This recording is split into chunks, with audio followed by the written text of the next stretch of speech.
Host Darren, and right now I'm sitting in the virtual studios with none other than Maddy O'Neill coming in from Denver, Colorado. Maddy, how's it going today?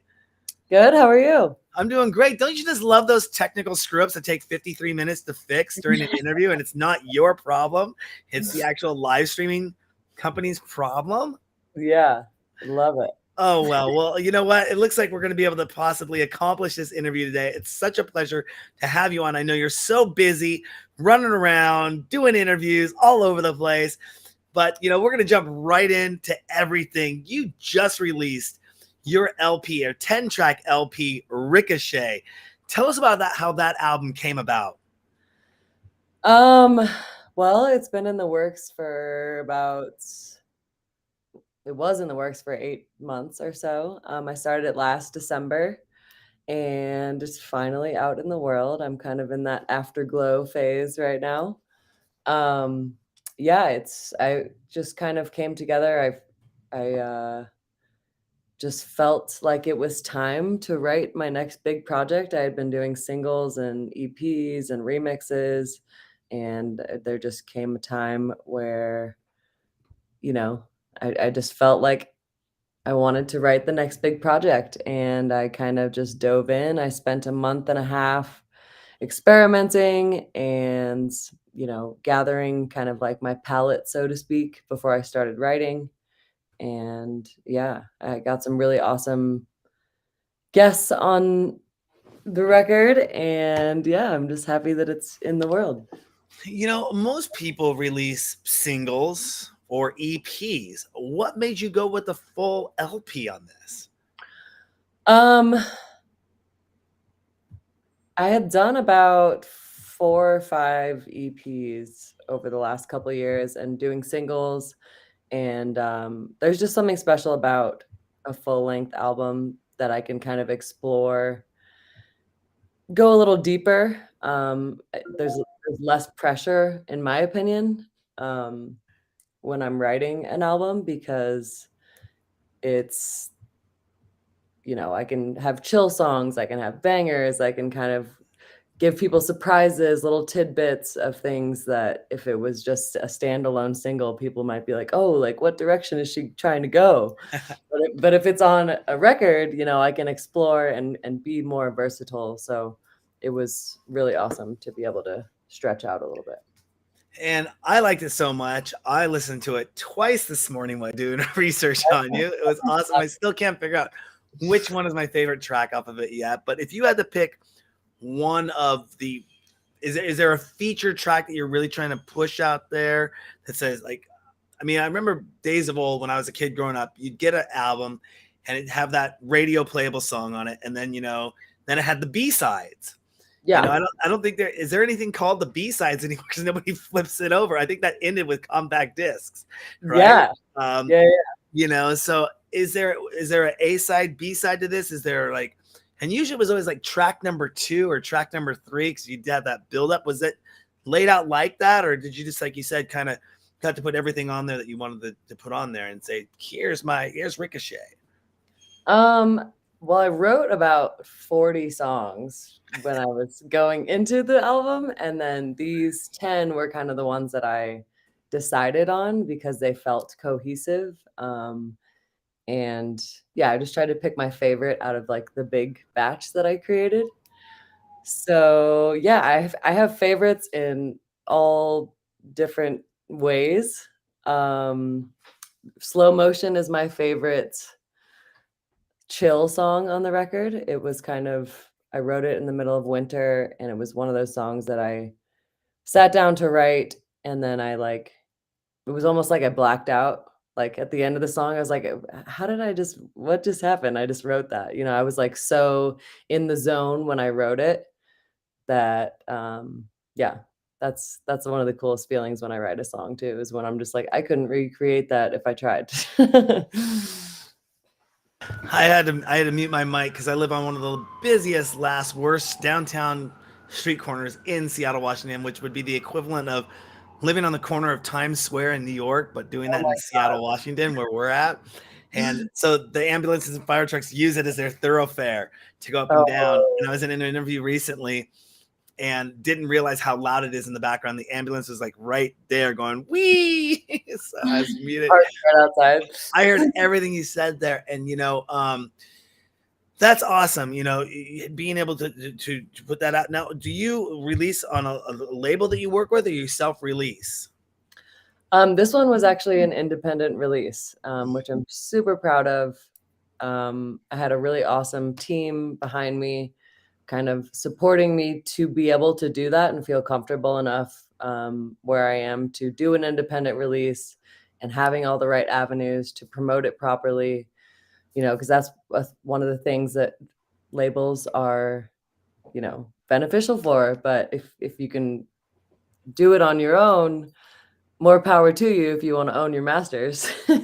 So yeah, I've worked with a bunch of amazing labels before, and they kind of helped me get to where I am. And not saying I wouldn't do it again, but for this one, I really wanted to give it a go and do it on the independent side.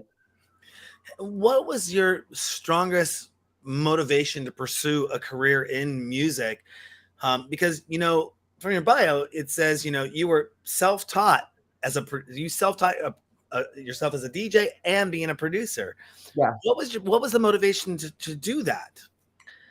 Well, I grew up in a very musical family. My brother was in a bunch of bands in St. Louis, indie rock bands, and my dad was always playing records around the house. We had like a music den in our house, so it had like all of the instruments, like just like random drums and ukuleles and all the things. So yeah, I was constantly surrounded by music. I just like it took me a while to find my avenue into it. And I never stuck with an instrument. That was always like my older brother's thing. So I was like, well, I can't do that. Like that's his thing. I got to do something else. But, secretly I envied him, and I got him Ableton, which is the software I used for Christmas one year. He gave me the demo version, and I was so curious that I just put it right in my computer, and I was intrigued. I went to Guitar Center, I bought a MIDI controller, and I dove down a YouTube rabbit hole. So, yeah, I mean, I just like I had it. I know I have it in my blood. I just had to like figure it out. It wasn't until sophomore year of college that I really figured out that I could be a producer without being a virtuosic piano player, you know? And we have a lot of fans that are coming in from you pairing your channels with us today. I'll give some shout outs to them in just a few moments. But I love what happened, what you just did there of telling us the background of how you got involved and what your motivation was, because my next question was going to be, do you come from a musical family?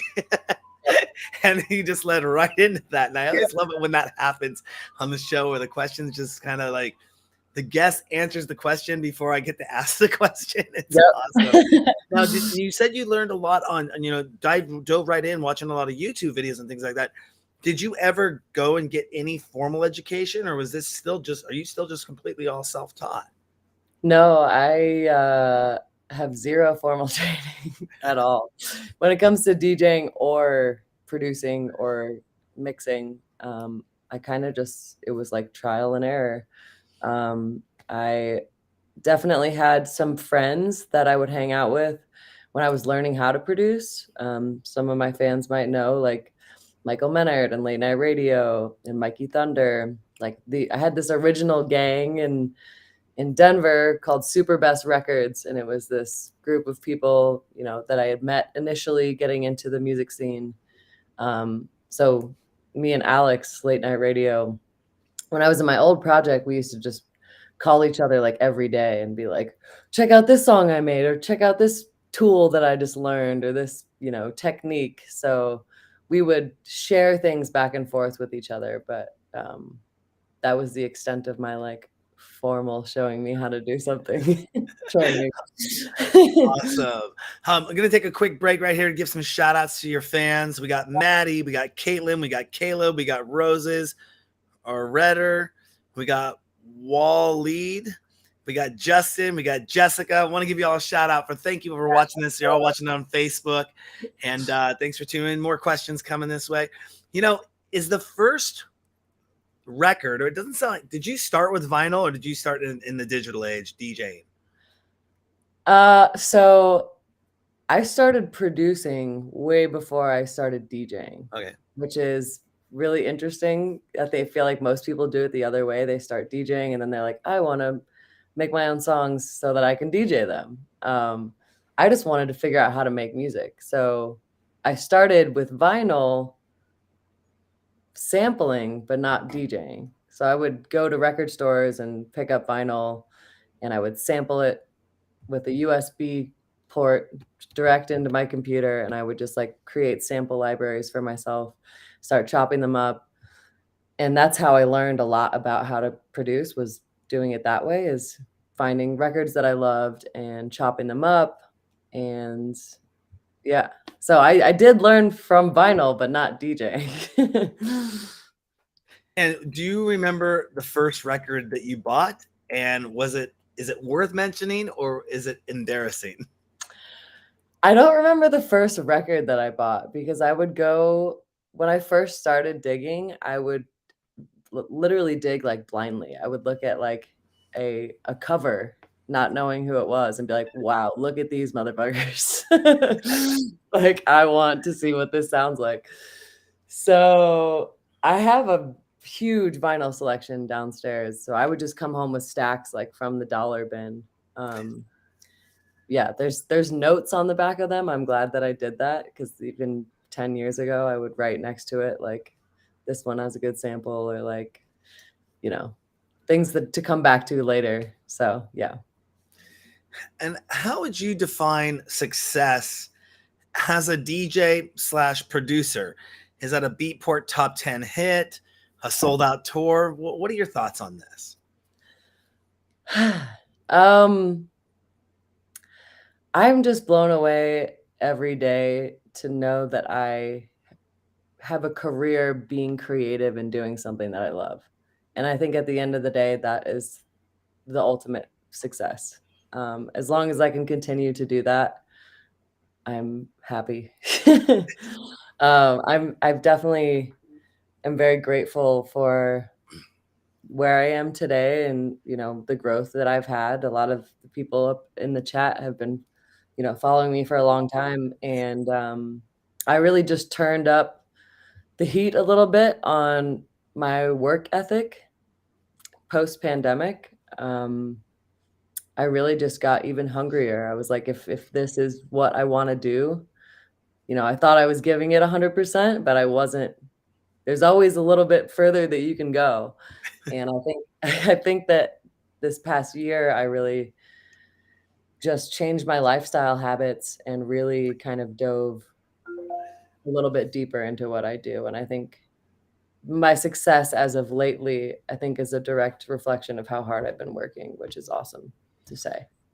Well, Maddy Ream says, you can say it, you're a badass. Thanks, Maddy. You know, I definitely know what you mean about success and working on something for years and years and years. You know, we were doing our show since 2009. I was kind of off and on with it. Always wanted to be something bigger than it was, and was always progressing. It was late 17 when I kind of took a model and put that in my head and said, this is what it's going to be like. Moving into 2018, came into late 19 saying 2020 is going to be an awesome year. Yeah, same. And the cool thing is, though, is we were a live streaming show. So really, we were already online and doing everything online and set up for that infrastructure. And then everyone jumped online in 2020, and we took a seat back, you know, and said, wait, we got to start figuring some stuff out. Let's get our brand in order. Let's get our ducks in a row. Let's put everything ready and get it ready. You know, and it was 2021 when we launched our new rebrand, like version 3 of the website, social media, all that fun stuff, and came into 2022 with my new team, you know, that I had helping me out with outreach and international PR. And now we're press accredited this year to go to ADE, and we're looking to do an IMS ADE Winter Music Conference and South by Southwest.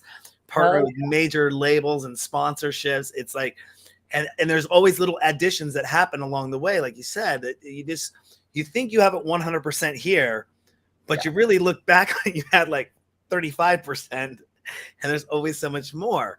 Yeah. So it's awesome seeing that growth happen over time, and being able to follow somebody like your fans are definitely who have followed you and watched your career rise. We have the same kind of thing. I can definitely relate to that. Yeah. Question is though, can you make a living with just your DJ and producing work? I am currently. Finally. So yes, I think that that's a yes. And I think that that's, I hope that my ultimate goal is to make timeless music. Um, so I think the record that I just put out is that. And I think that when you're a producer and a DJ and you release music that people want to stream over and over again, that is kind of like your retirement plan. So, not that I want to retire anytime soon, but I'm just saying, I think it's lucrative if you really go all in and you're making timeless creations. You know what I mean? I never wanted to be the DJ that, followed the trend and blew up really fast, and then the trend changed and everyone forgot about you. I'm trying to be as genuine as possible, and I think that that is way more timeless and lucrative career-wise than some other routes that people take. Yeah, again, relating to that, I've had people thinking that I was making hundreds of thousands of dollars a year for years and years and years, Yeah, when really I was like, this is being supported out of the lint of my pocket.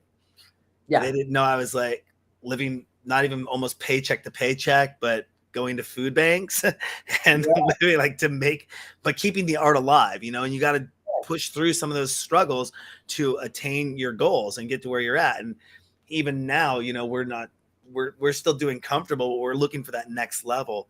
So you just keep pushing through, and it sounds like you're doing good, and that's really awesome. I'm going to drop another comment in here because this is a nice one. Skylar Robinson, you deserve all the good things in your life and coming your way. Maddy, super duper proud of you. The new album is fire.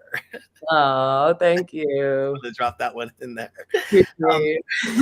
how do you balance your DJ producer career with the other obligations in your life? It sounds like this is a full-time gig for you, but how do you balance that? Well, that's been a learning process. uh Luckily this is my only job, and it has been for the last couple of years. So I don't have another career obligation, which is really nice. But yeah, when you're on tour and even just like finding the time to like stay up to date on your bills, or, make sure your car tags aren't expired. Just found that out the other day. Like stuff like that is like, there's so many like life things that you need to handle, especially when you're on tour all the time, and I'm fully immersed in this lifestyle and I love it that way. But yeah, I had to change up some of my personal lifestyle habits to meet myself here. Prior to 2020, I was kind of really burnt on touring, and I was partying a lot, and I literally I didn't feel healthy, mentally or physically. And so 2020 happened and I was like, okay. It was a pause, I was terrified, and I didn't implement the things that I have in my life now until much later into the pandemic. But coming out of that, and then towards the end of it, I realized all the things that I was missing, that were preventing me from growing and from being more productive. And that was, having some sort of routine, even when I was off the road. I didn't even have a morning routine at one point because I wasn't a morning person. And, you know, I would just wake up and be like, oh, I don't even know like what I have to do today. Nobody's telling me what to do. I'm in charge of my own life and productivity. So yeah, I started waking up in the morning and doing yoga, moving my body every single day, and listening to music while I was doing that to kind of inspire myself. And I feel much healthier, and I quit smoking cigarettes, and I made a routine for myself. I said I need to work on this amount of new songs a week, or, make lists, and yeah. So if that kind of roundabout answers that question. No, I can totally again relate to that. I was in my local community very heavily for a number of years, from probably 15 till about 17, and I started noticing certain traits, certain things, certain energies that I was not vibing with, that I did not like, and I kind of took a path of calling it out publicly, of saying this is not a supportive environment, and it wasn't a good environment, and was told that I was going to lose a lot of friends for being vocal about it and that kind of thing. And funny thing was, those friends never invited me to the barbecues or over to their house for dinner or anything like that. But we're friends on Facebook. We know each other, see Yeah. each other out all the time. And it's funny, when I took that model, it was almost a 2-year cleansing, what I call a social detox, a social cleansing, Yeah. and that led all the way up until that started in about late 2017, 2018, and for those 2 years up to 2020, I really got more focused, because I wasn't going out all the time, I wasn't partying, I wasn't going out on Friday, Saturday nights, staying out till 6 in the morning, doing that, and really finding out who my supporters and fans really were that I wanted to work with, and shedding a lot of that angst and animosity and negativity out. So that's why I said in late 19, I'm like, I'm ready to go for 2020. Yeah, right? I Like, was not, but and, I and, was like, and it's like, okay, that was fun. And then my phone started ringing off the hook, and everyone was calling me saying, how do we do this live streaming thing? You're the guy who's been doing it for 10 years. I'm like, then realizing everyone that was calling me wanted to be my competitor. I'm like, wait a second. I wanted you to, yeah. You want to do what I'm doing? Okay, Like, okay, wait a I'll second. help you out. But no, it's awesome. You're right. And my to-do lists. I would not survive if I didn't have my to-do lists. Yeah. It literally, if I put it down, I'll wake up in the middle of the night, and if I don't put it on paper or put it in my phone, my head will start spinning. I won't go back to sleep. I'll get up and I'll have to start working. So that's how I keep that in line. Yeah. You know, Carl Cox, born July 29th, 1962, just turned 60 years old and is still rocking the major festivals. Do you see yourself DJing at his age, or would you retire from the DJ life? I think my ultimate goal is to get to a point where I can, pick and choose the shows that I want to do. You don't have to say yes to everything. And that and that means getting to a place where I can curate my own events. Make it more of a personalized experience of what I want people to see from, you know, from my vision. It's I'm putting on the show that I want to put on. And as long as, Carl Cox can do that. He's not touring, playing 100 shows a year. And that's that's ideal. You know what I mean? So yes, I would love to be a legend like Carl Cox. And speaking of tours, you're on tour right now. And the next show you have coming up, and I was looking at the lineup, I'd never heard of it before, but it's Lost Lands.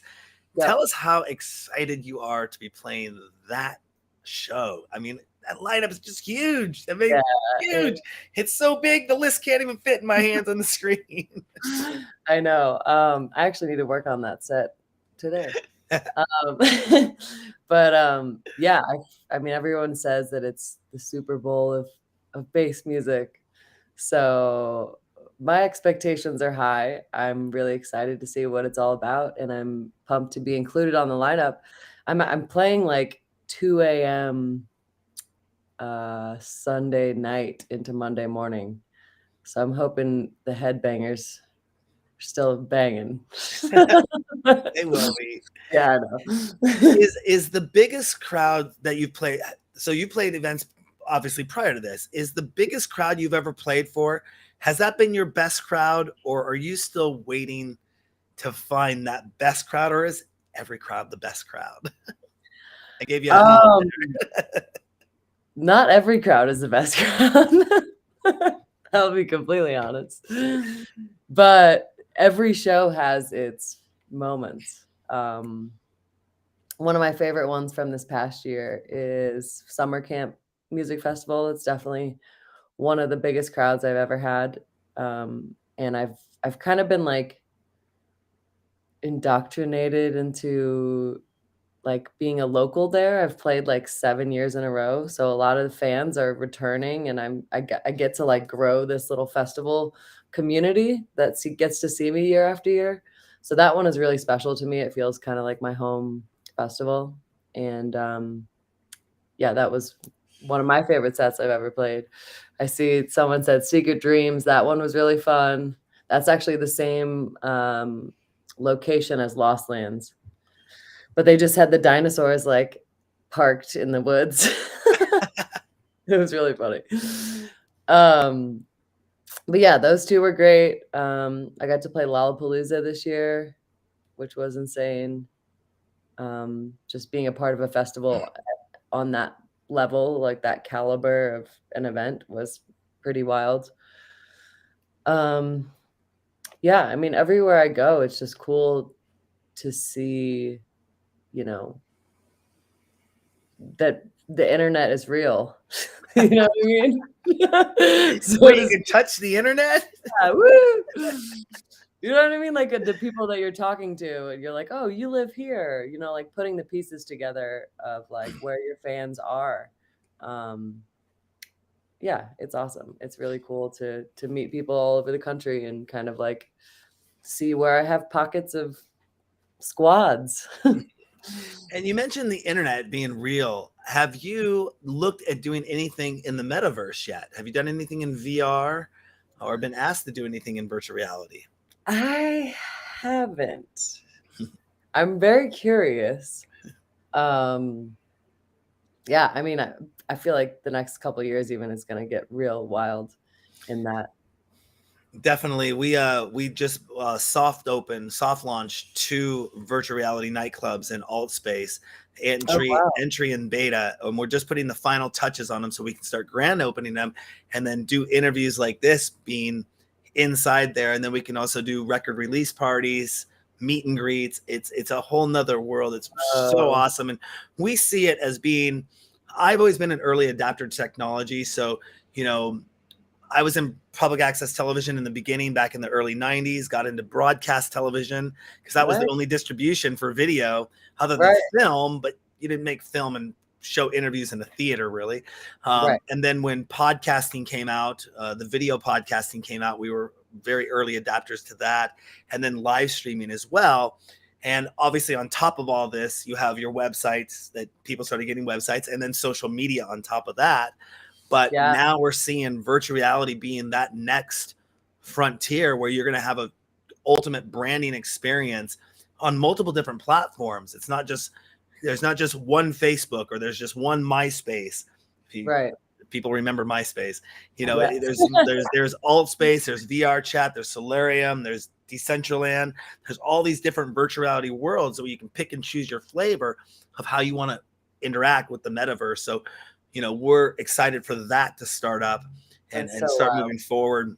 Yeah, we're really, really excited for that, and putting on shows and concerts, and even on our nightclubs, they could be used for, you know, comedy shows or live music shows or open mics as well. And it's just an interesting experience when you get in there and the people you can meet. So definitely should check out our clubs if you get a chance. I mean, Yeah, I know you're busy, but you can do it online. yeah, And link me. yeah, there's a lot going on in there. Let's see. Next question coming up. Does gear matter when being creative? Or should an artist just be able to go with anything to awe their fans? What's your take on that? In a live setting or in a producing? I guess in a producing setting, I mean, you mentioned you used Ableton earlier with a MIDI keyboard. That's how you first, or a MIDI interface is how you Mhm. got started. Are you a hardware or software producer combined? Combination of things. I would be a hardware person much more so if I had the funds to buy all my favorite synths. That's definitely the goal. I think that there's an aspect to just the analog tones that you can get from hardware that is like, as much as you try to replicate it digitally with VSTs, you just can't get it. So yeah, so I would 100% be a hardware person. I've cycled through a bunch of different synths. I started with like the Korg MS-20 with like the patch bay. I rock the Novation Base Station 2 right now. That's kind of like my go-to little mini synth. But yeah, I've been kind of cycling through, kind of looking for that next investment for a big synthesizer that's going to be my girl, my go-to. Uh, so yeah, I think it definitely does not matter. You don't have to have a certain thing to make great music. It's all about taste. Um, but yeah, I kind of do both. I use a lot of virtual synths, and then I've been kind of experimenting with hardware while I'm researching getting my next big purchase. And I remember back in the day, I had a laptop. I had a laptop in 2000, and on that laptop, I had Fruity Loops 3. And I thought it was the bee's knees. I was like, yeah. And I'm not a musician in any way, shape, or form. I grew up kind of like you did. My brothers were musicians, and my dad kind of lavished upon them. And in our house, at the time in the mid 80s, we had a personal home recording studio that was probably in today's dollars $80,000 probably worth of gear that my brothers didn't like to read books, and I was 8 years old, so I'd sneak into their bedroom and I'd read the manuals and like hit the buttons and do crazy things, and then they'd beat me up for playing with their gear, but then they'd always wonder how I did some really cool stuff. Like, how'd you do that? And I'm like, I don't know, I read the book. And they're like, okay. And I'd show them how to do sample effects and MIDI and connect it all and do all that fun stuff. But I always had like a passion for making music. I used to own a MC505 Roland and an SP808 Roland back when I was going to college about 20 years ago. And that was just for fun, just to play around and have fun. But I have a 505 back here, but it doesn't work. Oh yeah, it was such a fun one. The 505. Yes, I love those. Oh my gosh. Throwback. Yeah. That was so fun. I would just get the two together and sit over at my friend's house, and I'll give a shout out, even though they're not one of our sponsors. I get the Captain Morgan's rum and coke, and then he'd smoke, and we'd just be sitting in his living room, and I'd just be playing with that sequence because he was a DJ with specific vinyl only, never would use CDJs. Awesome. And I just sit there and play music and make little beats on the sequencer and sample stuff. I love those two little pieces of gear, and don't have them any. I wish I still had those to this day. Yeah, the screen doesn't work on that, so it's kind of like just random. No, yeah, it was so fun. You need to find someone to fix it.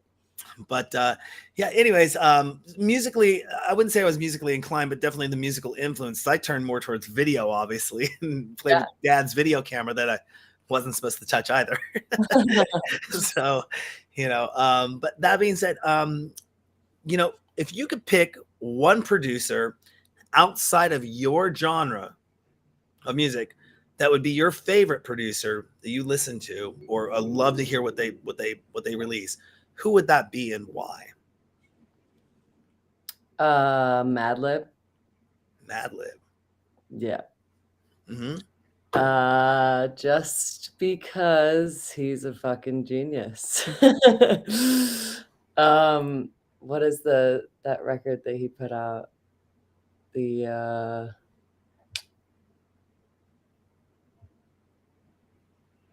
Sound Ancestors. That was one of my favorite records.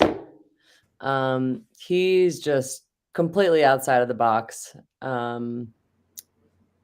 has that old school vinyl sampling. I know he's been working with a lot of instrumentalists to create a lot of his recent works too, kind of sampling from a band environment, which I love to do, as you can see as well. Yeah, he's just everything that he touches is completely like mind blowing. Yeah, so he would be my favorite producer. And Have Mr. you, Cormac is also up there right now too. yeah. Have you ever gotten shy in the presence of someone famous? I met Beyonce. So yes. But yeah, I mean, it's always very humbling to meet, you know, a lot of my big influences in the electronic world have become my friends, which is cool. But definitely when I initially met all of these people that I look up to, it was kind of like this moment, and I think that's cool. Um, as long as they're not a dick and you wish that you didn't meet them. You know, I've interviewed a number of people on the show, and I've always found everyone to be really very nice, very accommodating. Only, I mean, maybe a statistical average, I'd say if I did 99 interviews, maybe one, if I did 99.9 interviews, I don't know how you do 0.9 of an interview, but only 0.1 of them have maybe been like, okay, you could tell they were maybe a little disinterested. But, Right. you know, something I've seen, it's interesting at some of the local level, you know, like in our community, not trying to throw any shade out there or anything, but, you know, some people get a big ego on themselves when they're not really that big, when they don't have that stature. And I've always found that the higher up, the people that are in this, the business, they're like you're touring, you're doing stuff, humble, nice, sweet, caring, outgoing, fun. They just like that ego gets shedded. And I think that's a big thing that I hear some people saying, that, you know, that's one of the things that if you're going out there for the fake things, or not fake things, but the fame and the money, that can kind of ride on your ego. But if you go out there doing it for the love of the music, that will transpire in what you're creating, and that'll flow through, and your fans will recognize that and want to follow you because you're genuine. Yeah. You know, so You can tell, I mean, I can tell right away when I meet producers or DJs that are in it for the wrong reasons. And they don't usually end up being my friends. So, so yeah. I need to get that list from you to check off who not to have. Maddy says no. Maddy says no. Is there something that you see that's really messed up in the DJ scene, and how would we go about changing that?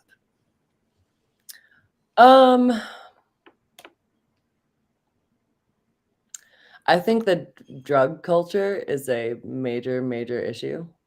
As we all know, the last couple years has gotten even more dangerous, with, you know, fentanyl and, you know, people dying left and right. And I think it's a huge issue. People, even DJs, you know, promote this like party lifestyle. Um, and you don't have to do drugs and get fucked up to go to a show. Um, and if you are, I think that there's nothing wrong with that either. Um, but people need to know how to be safe about it, and to feel comfortable, and to have the resources that they need, to feel safe in an environment. In regards to the other sex, yeah, I think that safety at shows is a big issue, and I think people are making uh, progress in trying to figure that out, how to make, you know, environments safer for people. But, you know, at these big festivals, there's always something that is going to go wrong. So I don't know. Yeah, I I'm know. still trying to figure out how to do my part in that sense too, you know, but I think that it's a big issue.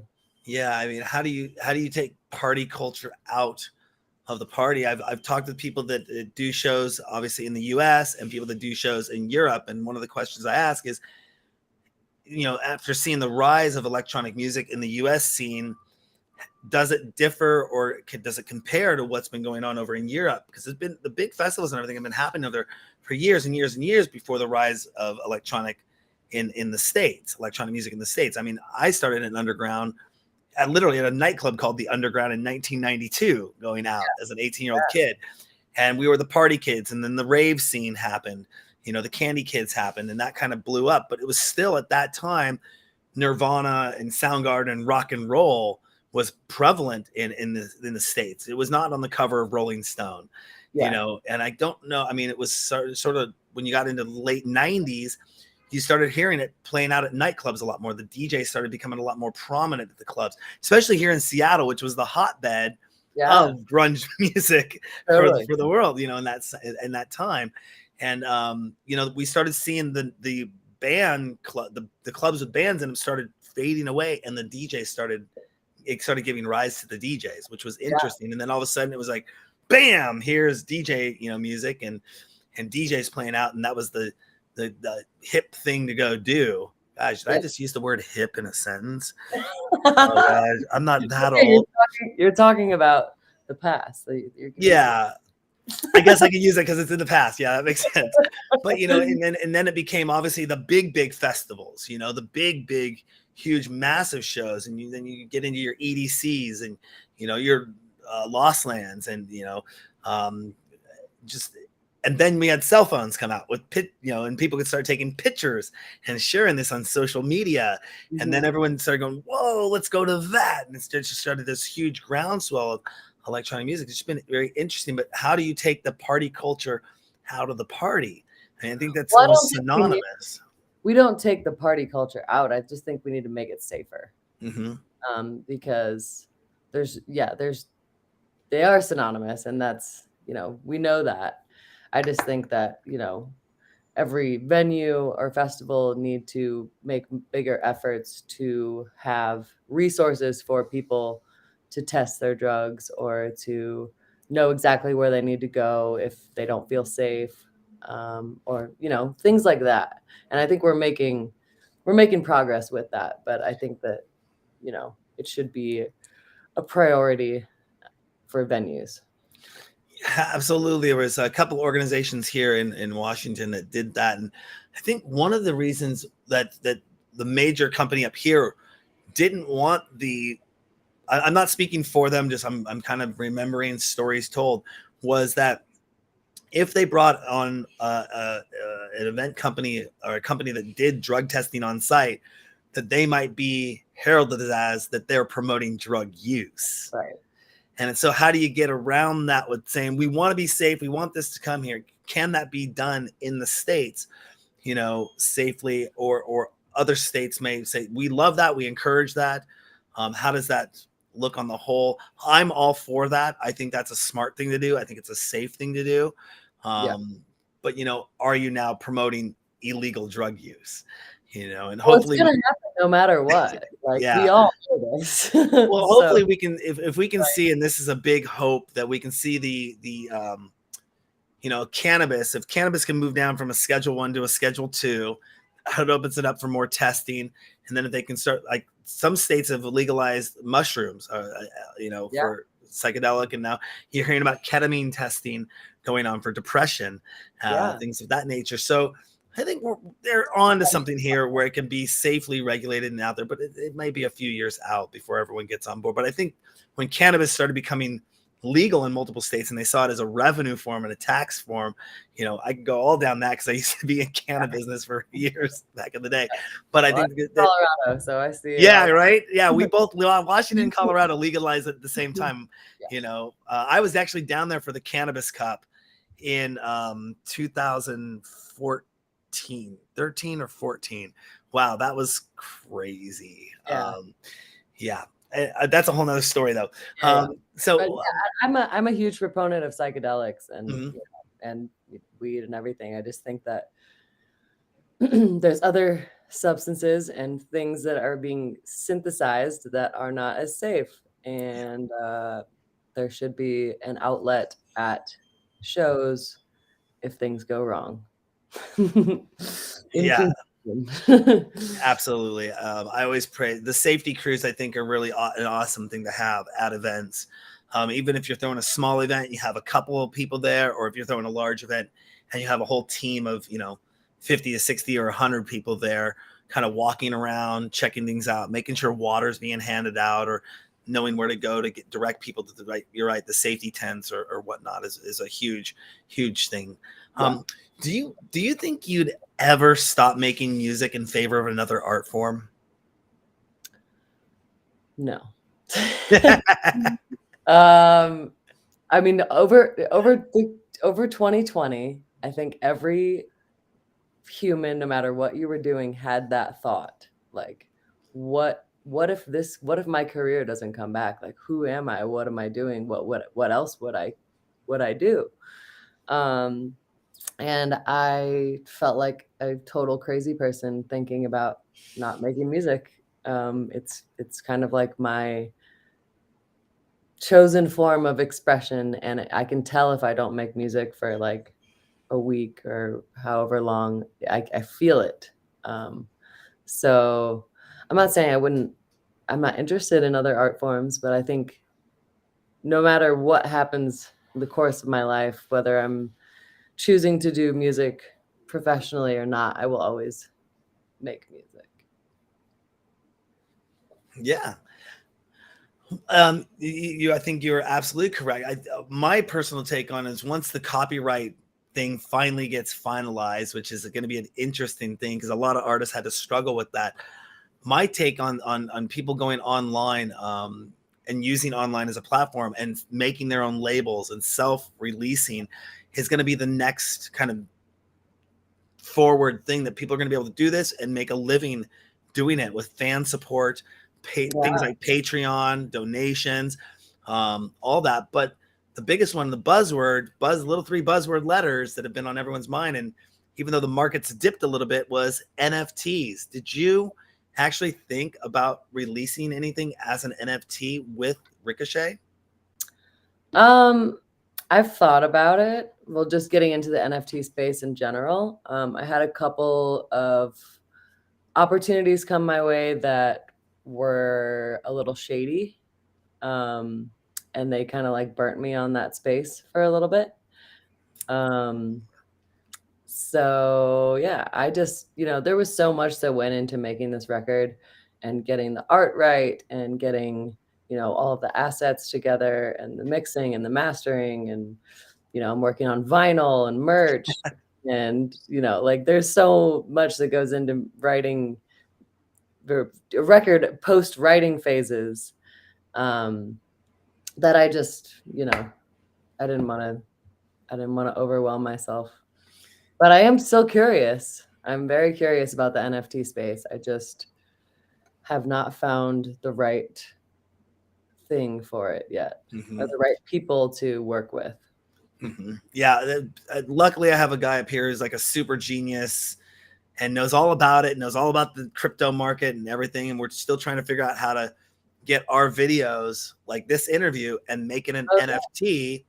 And then what would be cool is we can attach your wallet to it. And then we put up a limited amount of these and your fans could get an NFT of this interview.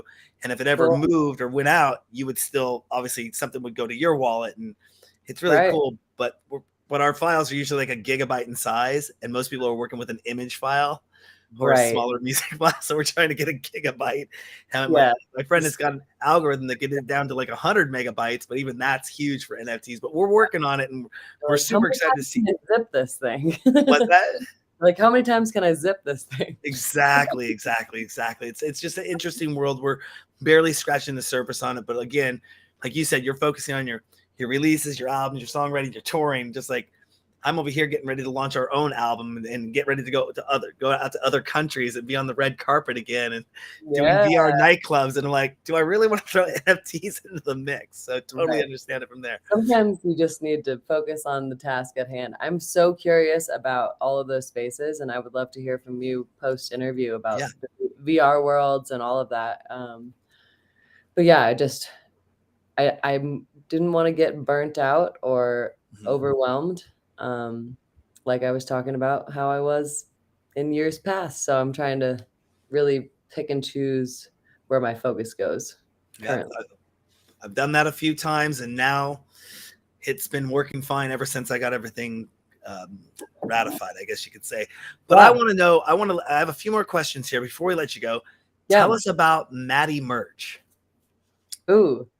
I actually just finalized it this morning. I have, yeah, good. I will be launching my vinyl next week for this record, which I'm really, really pumped about. There's just something so special about having, your work in physical form, because it's like you create music on a computer and then you just send it off into the internet. And then I'm like, oh, what? Can I like hold it? So yeah, I have my old one right here, actually. This is my last EP. Yeah, but this is in the works, and then I guess I can tease a couple of items, or just one item of merch. I made a sweatsuit for the first time. I've really been wanting to make an amazing sweatsuit that you can just rock as your airport attire all winter long. So I'm excited about that combination. And I know someone said clothing your fashion sense is 100 over there. Yeah, I'm a big fashionista. I'm a big jacket queen. I love a good jacket. I will sweat through one on stage just for the look of it. So yeah, I have a lot of fun designing clothing, and I'm excited about this next round of merch, which will be out for pre-order very, very soon. Would you say that sweatpant jacket line is influenced by where you live? A little bit, yeah. Totally. Because I'm here, I would think most people think we do like raincoats and umbrellas. Yeah, sure. But anyone who actually lives and is from Seattle, anyone that is not from Seattle, they're the ones carrying umbrellas. If you're from here, you don't use an umbrella. That's kind of a little trick. Yeah. Awesome. A couple last questions here before I let you go. If someone wrote a biography about you, what do you think the title should be? Oh, wow.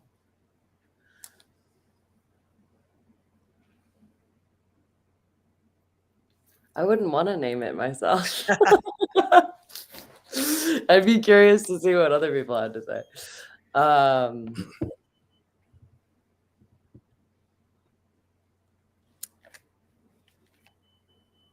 don't know. I would have to think about that. That's a big question. It's okay. But I think something about, as much as I hate talking about being a female in a male-dominated industry at a certain point, I think that is, I think I've been a big part of that trailblazing effort. So I think that would have something to do with it. Yeah, I feel like that's a big attachment to my career and the path that I've taken, the road less traveled. Road less traveled. Awesome. We're gonna give a shout out to some of your viewers right now in Facebook land. Let's see. We got Ashley, Jessica, Skylar, Maddie, Joni, Caitlin, Caleb, Roses Are Red, Leah, Dustin. Let's go down the line. I just want to say thank you for Maddie again, Kenzie, Wallweed. I'm just going down. And that I just want to give a shout out to all your fans that were there in the chat room. Hello, everyone. And thank you so much for watching today. Is there anything else you want to let our DJ Sessions fans know about before we let you go? Most of my tour dates are on sale now at my website, maddyoneilmusic.com. There's a couple of big ones that I still am announcing. One next week that might be related to... I'm trying to point the right way. I'm normally on that side of the screen, and that's what I do. Right. Here, there we go. I'm going to do this. Right there. Oh, now I'm all fucked up. Yeah, I know. So yeah, I have a big home Town Throwdown announcing next week, so keep an eye out for that. This is the first time I've mentioned it.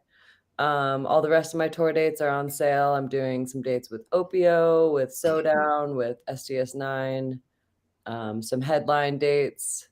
Covering a lot of bases this fall, so hopefully I'm coming to one of the cities near you. And yeah, please go stream the album front to back. Give it a solid rinse in your car, on some good speakers. Show your friends all of the shares and the just following my Spotify page, liking the posts, all of those interactive things that you can do really help me out and go a long way, because we live in an algorithmic based social media world, and I need your guys' help to get this heard as much as possible. So I Absolutely. really appreciate all you guys commenting. I've seen all of your names over and over again, and it's really awesome to see the support just continued over the years. It's incredible, and I love you guys so much, and I hope everyone enjoys the record. I felt like I just gave birth. You know, it's funny. I've been hearing this over and over again over the last probably 10 to 12 interviews I've done, that people refer to their music or their tracks like children, and some children grow and flourish, and some children never leave the sandbox. And you Right. never know which one's gonna grow, or even the one that's in the sandbox, it may take a little bit longer for it to get out there into the world and start getting traction and growing, but it is like individual children. So I definitely I can acknowledge that, because I have the same thing with like an interview. You know, Yeah. I put it out there. I never know if somebody's going to pick it up, and then all of a sudden it gets 15,000 downloads. And I'm like, oh, okay, that I didn't expect that. Oh, okay, cool. And then the next one does, like, over the course of time, it does 15,000 downloads. It's all like you said, algorithmic. Yeah. And where you hit it at. But thank you so much for coming on the show today. It was a pleasure having you. We are definitely going to be following up with you like we do with every artist that comes on the show every 6 months for the foreseeable future. What's that website? One more time, it's going to pop up right below you. Yeah. I did it right. Yeah. Yeah. So all my tour dates are on my website. Mhm. There's a couple announcing very soon. I'm dropping merch and vinyl very, very soon, and I'm really pumped about both of those things. So yeah, just pretty much just stay tuned to the page. There's plenty more to come. Awesome, Maddy. Well, we're looking forward to it. And thank you for coming on the DJ sessions today. Yeah, thank you for having me. I'm glad we got it up and running. Yeah, I know. There were a little technical hiccup before that, but it all went down well. And thank you to the viewers that came in as well. So on that note, don't forget to go to our website, thedjsessions.com. Find us on Meta, find us on Twitch, Twitter, TikTok, Instagram. We're out there, thedjsessions.com. We even stream live to Roku, Amazon Fire, Google Play, and soon to be Apple TV. Check out our VR nightclubs and alt space. You can even download our mobile app. All of that and 600 stories, live interviews, exclusive mixes, and more at thedjsessions.com. I'm Darren, coming to you from the virtual studios in Seattle, Washington. And that's Maddy O'Neill coming in from Denver, Colorado for the DJ Sessions Presents the Virtual Sessions. And remember, on the DJ Sessions, the music never stops.